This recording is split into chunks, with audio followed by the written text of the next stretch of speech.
আসসালামু আলাইকুম, সবাইকে স্বাগতম জানিয়ে শুরু করছি আজকের রেসিপি। আজ আমি কি তৈরি করব নিশ্চয় ছবি দেখে অনুমান করে নিয়েছেন। আজ আমি নিয়ে এসেছি মচমচে ফুচকার রেসিপি।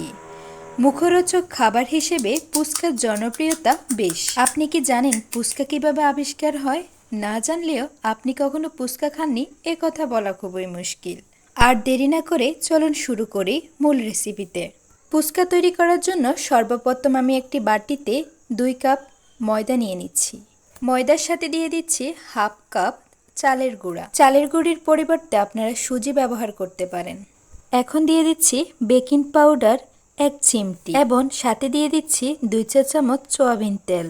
ফুচকাগুলো যেন দোকানের মতো হয় তার জন্য আমি ব্যবহার করতেছি তাল মাখনা। যে কোনো মুদি দোকান বা সুপার শপে তাল মাখনা পাওয়া যাবে। আপনাদের হাতের কাছে যদি তাল মাখনা না থাকে তাহলে আপনারা এটি বাদ দিতে পারেন। সব শুকনো উপকরণগুলো আমি ভালোভাবে মিশিয়ে এরপর পানি দিয়ে ভালোভাবে মথে নিব। পানি দেওয়ার সময় অল্প অল্প করে দেওয়ার চেষ্টা করবেন, একসাথে সব পানি দিয়ে দিবেন না। আমি 1 কাপ পানি নিয়েছি, তার মধ্যে আমার হাফ কাপ পানি লেগেছে। পানি দিয়ে খামিরটাকে ভালোভাবে মথে নিতে হবে।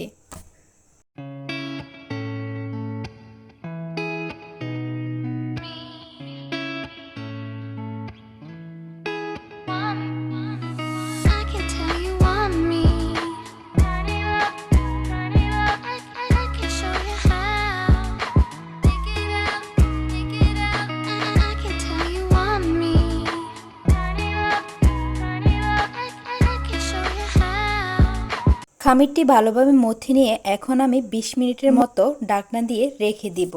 ফিরে আসছি 20 মিনিট পর। খামিরটি কিছুক্ষণ রেস্টে রাখার পরে খামিরটিকে আবারও ভালোভাবে মথে নিব। দেখতে পাচ্ছেন খামিরটি কত সফট হয়ে গেছে। খামিরের উপর সামান্য ময়দা ছিটিয়ে আমি ভালোভাবে মথে নিচ্ছি।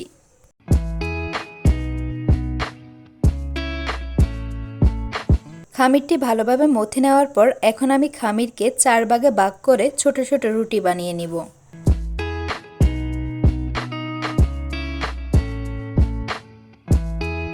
আমি এখন খামিরকে 4 ভাগে ভাগ করে নিয়েছি। ছোট ছোট খামিরগুলো দিয়ে আমি 4টা রুটি বানিয়ে নিব।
খুব বেশি পাতলাও করিনি, খুব বেশি মোটাও করিনি, এমনভাবে রুটিটি আমি বানিয়ে নিয়েছি। এখন রুটির উপরে আমি 1 চামচ সয়াবিন তেল দিয়ে দিচ্ছি। তেল ভালোভাবে রুটির মধ্যে আমি চারিপাশে লাগিয়ে দিচ্ছি।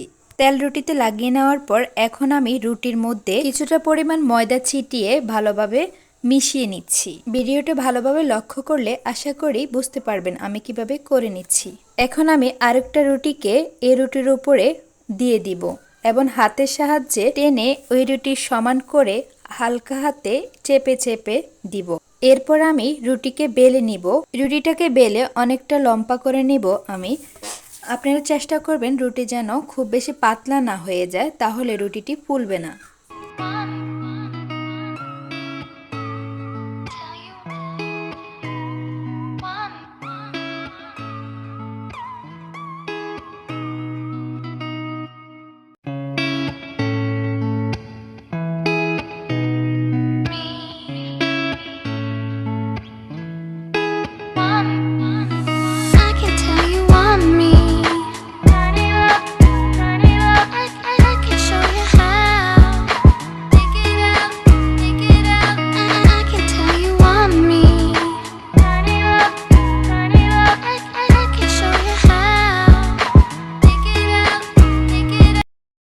দেখতে পাচ্ছেন আমি রুটিটি অনেক বড় করে বেলে নিয়েছি। রুটিটি যেন চারিপাশে সমানভাবে পুরুত্ব হয় তার দিকে খেয়াল রাখবেন। ফুচকা তৈরি করার জন্য আমার রুটিটি প্রস্তুত হয়ে গেছে। এখন আমি দুইটা কাটার দিয়ে রুটিগুলো কেটে নিব। এখানে আমি কাটার হিসেবে বোতলের ঢাকনা ব্যবহার করতেছি। আপনারা আপনাদের পছন্দ মতো কাটার দিয়ে ছোট বড় করে কেটে নিতে পারেন। মাঝে মাঝে কাটারে কিছুটা পরিমাণ ময়দা লাগিয়ে নিলে কাটতে সুবিধা হয়, তার জন্য আমি মাঝে মাঝে ময়দার বাটিতে কাটারটি রেখে তারপরে কেটে নিচ্ছি।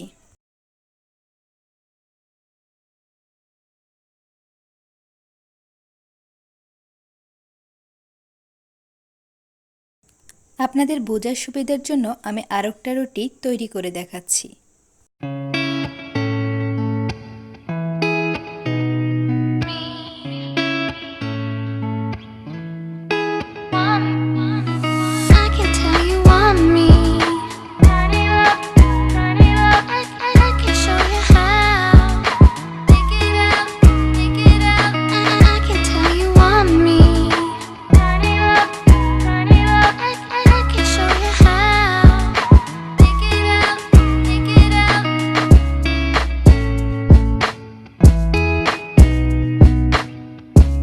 দেখতে পাচ্ছেন আমি প্রায় অনেকগুলো ফুচকা তৈরি করে নিয়েছি।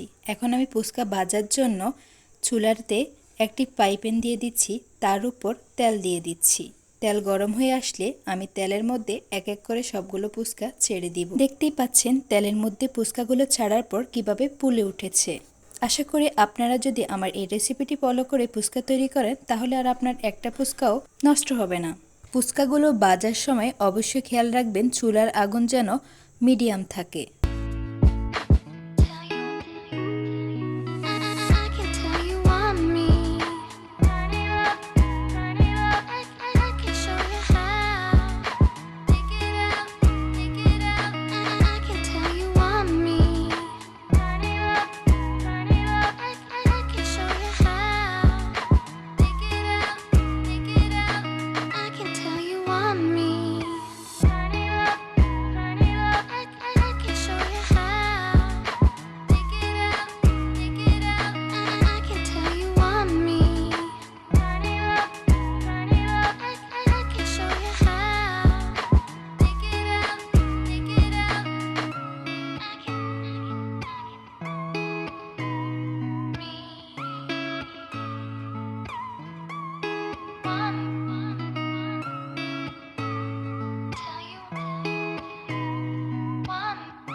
ফুচকাগুলো ভাজা হয়ে গেলে আমি এক এক করে সবগুলো ফুচকা তুলে নিচ্ছি।